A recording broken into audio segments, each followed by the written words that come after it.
Bonjour et bienvenue. Aujourd'hui, on s'attaque à un sujet qui est en fait la clé pour débloquer des tas de conversations en français.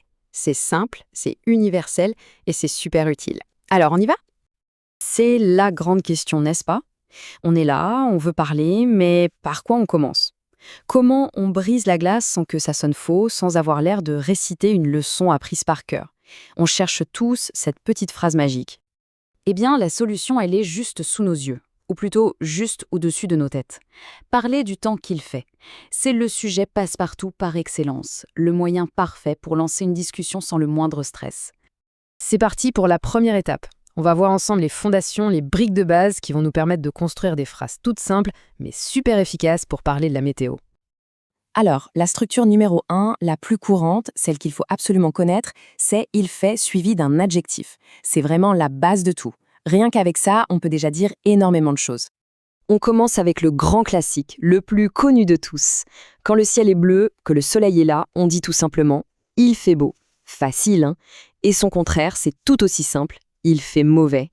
Pour la température, c'est le même principe. Ces deux-là sont absolument essentiels. Ils permettent de décrire ce qu'on ressent, que l'on soit en plein été sur une plage de la Côte d'Azur avec 35 degrés ou en plein cœur de l'hiver dans les Alpes par -10. Maintenant, ajoutons un peu de nuance.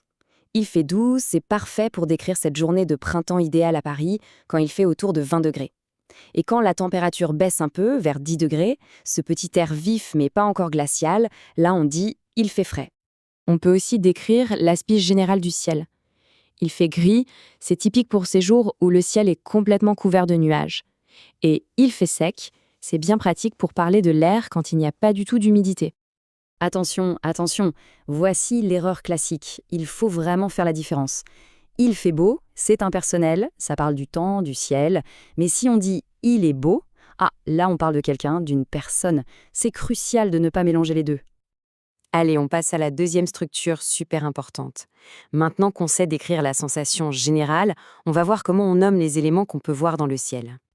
Ici, la règle d'or, c'est « il y a » suivi d'un nom. On ne décrit plus une impression, on constate la présence de quelque chose de concret, le soleil, le vent, les nuages. Voilà l'exemple qui met tout de suite de bonne humeur. Quand le soleil est là et qu'il brille, la bonne phrase c'est « il y a du soleil ». On nomme bien l'élément « le soleil ». Et ça marche exactement de la même façon pour le reste. Si ça souffle dehors, on dira « il y a du vent ». Si le ciel n'est pas totalement gris mais parsemé de nuages, on dit « il y a des nuages ». C'est toujours le même modèle, il y a plus le nom. Et pour des conditions un peu plus particulières, si au petit matin tout est blanc et qu'on ne voit rien à 10 mètres, on dit il y a du brouillard. Et si des petites billes de glace tombent du ciel, ça c'est il y a de la grêle. Bon, récapitulons ce point parce qu'il est vraiment essentiel. On ne dit jamais « il fait soleil » parce que soleil est un nom. On doit dire « il y a du soleil ». Et à l'inverse, on ne peut pas dire « il y a beau » car beau est un adjectif. On dira « il fait beau ». Si on retient ça, on a déjà fait un pas de géant. Ok, maintenant qu'on a bien nos deux structures en tête, on va rendre tout ça un peu plus dynamique. Parce qu'une conversation, ça bouge. Voyons comment utiliser des verbes spécifiques et surtout, comment parler de la météo d'hier et de demain. Voici la troisième structure, qui est peut-être la plus directe. On utilise des verbes qui décrivent l'action eux-mêmes. C'est très simple. Il pleut, il neige. Et ce qui est bien, c'est qu'on peut facilement ajouter une intensité. Par exemple, il pleut beaucoup ou il neige fort. Et maintenant, le secret pour rendre les conversations vivantes. Il suffit de jongler avec les temps. Pour parler d'hier, on passe au passé composé. Il a plu. Pour le moment présent, c'est simple, il pleut. Et pour les prévisions de demain, on utilise le futur proche. Il va pleuvoir. Une fois qu'on maîtrise ça, on peut vraiment tenir une conversation fluide. Allez, on arrive à ma partie préférée, la cerise sur le gâteau. Si on veut vraiment sonner authentique, naturel, voici quelques expressions imagées très courantes pour parler de la météo comme un vrai Français. Quand il fait vraiment très très chaud, que le soleil est écrasant, on ne dit pas juste « il fait chaud ». Pour donner plus de force, on dit « le soleil tape » ou même « le soleil cogne fort ». On sent presque la chaleur rien qu'en le disant. À l'inverse, pour le grand froid, il y a une expression super populaire. Au lieu de dire « il fait très froid » dans une conversation de tous les jours, en plein milieu d'un marché de Noël à Strasbourg par exemple, on entendra partout « ça caille ». Celle-là, c'est une petite pépite régionale qu'on entend beaucoup dans le nord de la France et en Belgique. Quand il pleut des cordes, mais vraiment une pluie torrentielle, on ne dit pas juste « il pleut beaucoup », on dit « il drache ».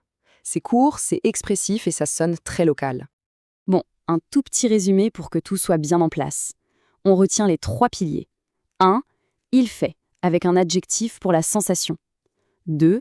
Il y a, avec un nom pour les éléments qu'on voit. Et 3. Il, avec un verbe de météo comme pleuvoir ou neiger pour les précipitations. C'est tout. Et voilà, maintenant, le meilleur moyen de ne jamais oublier tout ça, c'est de s'en servir. Alors le petit défi, c'est simple. Jetez un œil par la fenêtre, là, tout de suite, et essayez de décrire le temps avec une des structures ou une des expressions qu'on vient de voir. Allez, lancez-vous.